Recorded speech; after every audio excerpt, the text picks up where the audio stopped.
አብርሃም ወነቢ ሙሴ አምላከ አብርሃም ወነቢ ሙሴ አጋዕዝተ ዓለም ቅድስት ሥላሴ ተመስገኑ ተመስገኑ ተመስገኑ ትብላላነሰ በውዳሴ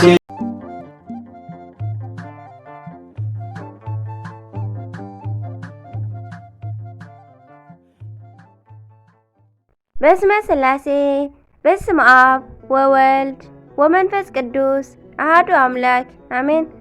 ሰላም እግዚአብሔር አምላክ ምስ ኩላትኩም ይኹን። ስድራ እግዚአብሔር አምላክ ከመይ ውዒልኩም?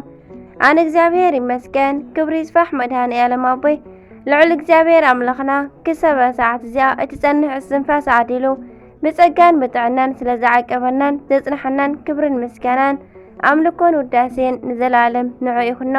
ከምኡውን ነታረረተ ሊና ቅድስተ ቅዱሳን ንጽህተ ንጽሃን ወላዲተ አምላክ ወላዲተ ቃል ዝኾነት ቅድስቲ ኪዳነ ምህረት ኣደይ ቅዱስ ወዳ ብዛሃባ ክብርን ምስጋናን ውዳሴን ይብጽሐያ።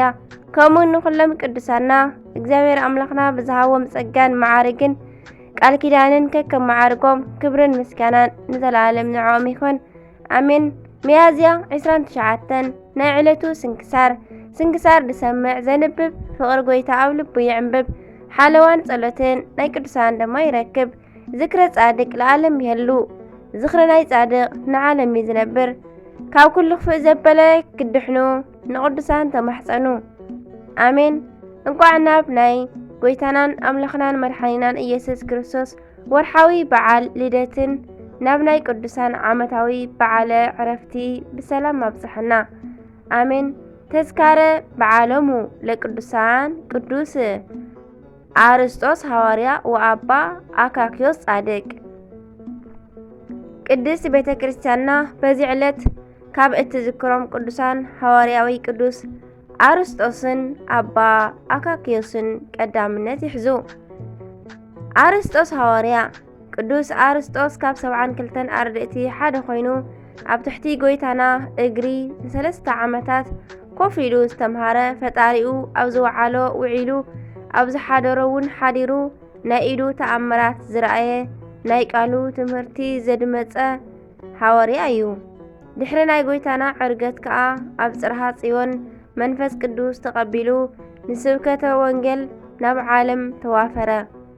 መጀመርታ ምስቶም ዋና ዝኾኑ ሐዋርያት ብረዳእትነት ኣገልገለ። ድሕሪ ቁሩብ ጊዜ ግን ሃገረ ስብከት ተዋሂብዎ ብዙሓት ነፍሳት ማረኸ። ኣሕዛብ እውን ካብ ዘይምእማን ናብ ምእማን ናብ እግዚኣብሔር ኣምላኽ ኣምጽአ። በዘን ጊዜያት ግን ጭንቂ መከራታት በጽሕዎ። ቅዱስ አርስጦስ ሐዋርያ ድማ ብዝተውሃቦ መክሊት ኣትሪፉ ንፈጣሪኡ ሕጒሱ በዛ ዕለት እዚኣ ኣዕረፈ። በረኸቱ ይሕደረና። ኣባ አካክዮስ ከምኡውን በዛ ዕለት ኣባ አካክዮስ ኣዕረፈ። እዚ ቅዱስ ካብ ህፃንነቱ ጀሚሩ ንጽህና ዘዘውተረ ብገዳማዊ ናይ ቅድስና ህይወቱ ዝተመስከረሉ እዩ።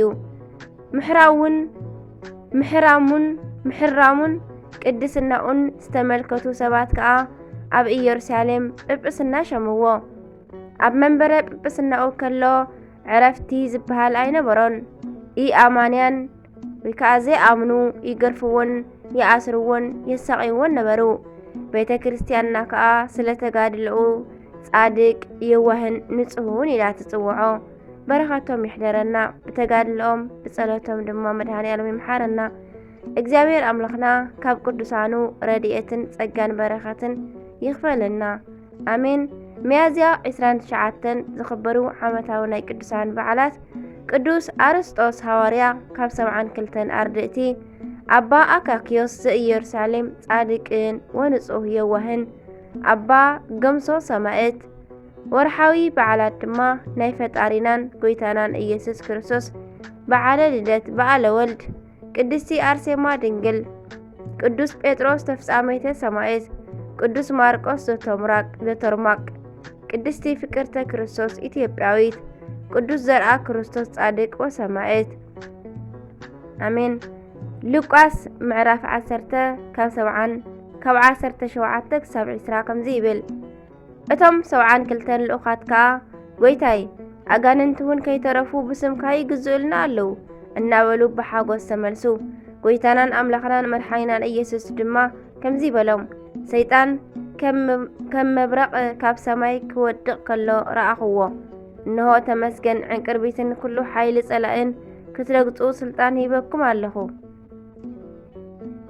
ዝጐድኣኩም ከቶ ከዓ የልቦን። ግናኸ ስምኩም ኣብ ሰማይ ስለ ዝተጽሓፈ ደኣ ተሓጐሱ እምበር መናፍስቲ ስለ ዝተመልኩልኩም ወይ ከዓ ዝተሰዓረልኩም ኣይትተሓጐሱ በሎም። ሉቃስ ምዕራፍ 10 ካብ ፍቕዲ 17 ክሳብ 20። ኣሜን። ስንክሳር ድሰምዕ ዘንብብ ፍቕሪ ጎይታ ኣብ ልቡ ይዕንብብ። ሓለዋን ጸሎትን ናይ ቅዱሳን ደማ ይረክብ። ዝክረ ጻድቅ ለዓለም ይህሉ። ዝኽሪ ናይ ጻድቅ ንዓለም እዩ ዝነብር። ኣሜን። ዝወደቐ ዝነጠበ ቃል ኮነ ዜማ ፊደል በኣፈ ቅዱሳን ትጓን መላእክቲ ተኣረመለይ። ወስብሐት ለእግዚአብሔር ወለወላዲቱ ድንግል ወለመስቀሉ ክቡር። አሜን አሜን ለይኮን